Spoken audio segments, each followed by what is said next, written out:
গোপন সূত্রে খবর পেয়ে অভিযান চালিয়ে আগ্নেয়াস্ত্র ও কার্তুজসহ 2 যুবককে গ্রেপ্তার করল মুর্শিদাবাদের রানীনগর থানার পুলিশ। ধৃতদের বাড়ি সাগরপাড়া থানা এলাকায় বলে জানা যাচ্ছে।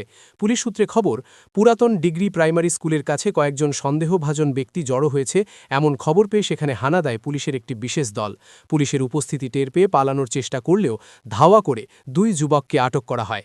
তল্লাশি চালিয়ে তাদের কাছ থেকে একটি 7mm পিস্তল এবং 2 রাউন্ড গুলি উদ্ধার হয়েছে বলে জানা যাচ্ছে। এই ঘটনার সঙ্গে আরও কেউ জড়িত রয়েছে কিনা তা খতিয়ে দেখছে পুলিশ। ধৃতদের 7 দিনের পুলিশি হেফাজতের আবেদন জানিয়ে আদালতে পেশ করা হয়েছে। ঘটনাকে কেন্দ্র করে এলাকায় চাঞ্চল্য ছড়িয়েছে। Bureau report, news Bengal today. Meghbela লাইভে আপনার পছন্দের টিভি চ্যানেলস সম্পূর্ণ বিনামূল্যে শুধুমাত্র মেঘবেলা ব্রডব্যান্ডের কানেকশনের সঙ্গে। মেঘবেলা ব্রডব্যান্ড, বাংলার ঘরে ঘরে। উত্তর 24 পরগনা ও তার আশপাশের এলাকার মানুষের সেবায় ক্যাথল্যাবের মতো অত্যাধুনিক সুবিধা নিয়ে পরিষেবায় ব্রতী সারদা মাল্টি স্পেশালিটি হাসপাতাল।